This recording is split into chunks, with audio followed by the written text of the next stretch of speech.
मेरे प्यारे बच्चों, अभाव सफलता को नहीं रोक सकती। अगर तुम सच्चे मन से जो ठान लो वो निश्चित रूप से तुम कर पाओगे, चाहे कितना भी अभाव क्यों नहीं हो। इन्हीं संदर्भ में मैं एस.सी. मिश्रा आज तुमको एक कहानी सुनाने जा रहा हूँ।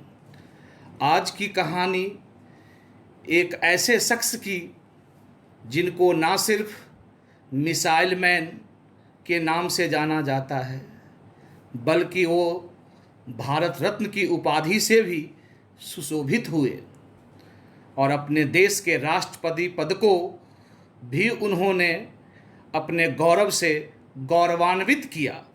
जी हाँ, हम बात कर रहे हैं डॉक्टर ए.पी.जे. अब्दुल कलाम की, जिनका जन्म तमिलनाडु के रामेश्वरम में एक बहुत ही गरीब परिवार में हुआ था। उनके पिता पेशे से नाविक थे और रामेश्वरम में आने जाने वाले तीर्थयात्रियों को नाव किराए पर देते थे। जब कलाम 10 साल के थे तभी से उनमें पढ़ने लिखने के प्रति ललक जगी और ये ललक इतनी थी कि वह सुबह 4 बजे नहाकर गणित का ट्यूशन लेने चले जाते थे। 4 बजे नहाने की वजह ये थी कि गणित के जो प्राध्यापक थे वह उन्हीं बच्चों को पढ़ाते थे जो सुबह में, उन्हीं 5 बच्चों को पढ़ाते थे जो सुबह में स्नान करके नहा धोकर आता था। तो ट्यूशन पढ़कर कलाम साहब धनुषकोटी रेलवे स्टेशन पर जाकर वहाँ से अखबार लाकर घूम घूम कर बेचते थे। इस तरह से अपने परिवार की आमदनी में अपना सहयोग देते थे। इसके बाद शाम तक वो स्कूल में जाकर पढ़ाई करते थे और फिर घर आते। इतनी मेहनत के बावजूद भी उन्होंने थकान को आरे नहीं आने दिया, क्योंकि उनको अपने सपने को साकार बनाना था। डॉक्टर कलाम का सपना था कि वो इंडियन एयरफोर्स में जाकर पायलट बने, मगर ये हो न सका क्योंकि भर्ती 8 लोगों की होनी थी और उनकी 9वीं रैंक थी। अपनी ख्वाबों को पूरा करने के लिए वो इंजीनियरिंग में गए।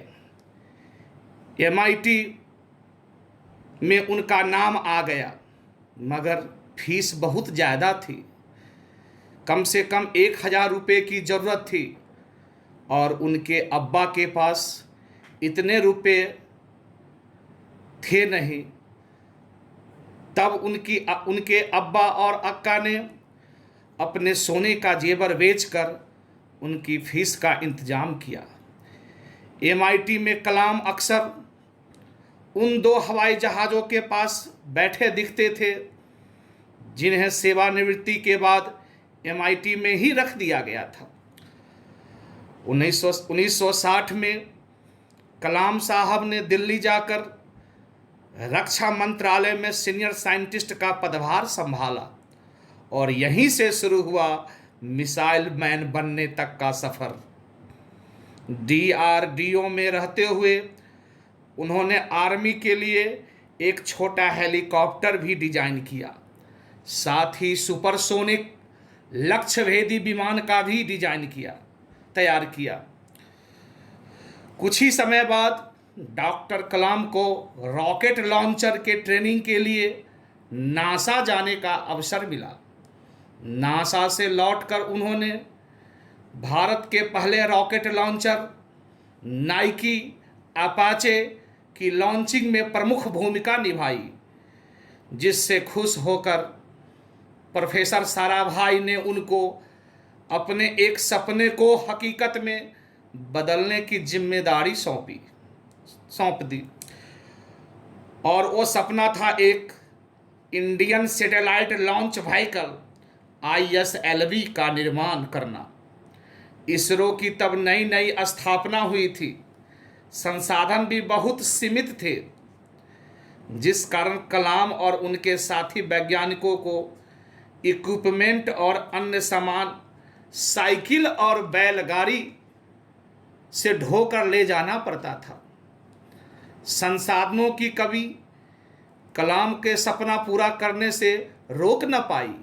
यही वजह थी कि 1980 में उन्होंने देश के प्रथम उपग्रह रोहिणी का पृथ्वी की कक्षा में स्थापित कर दिया, और इस सफलता पर तो उनके साथियों ने उन्हें खुशी से कंधा पर तक उठा लिया।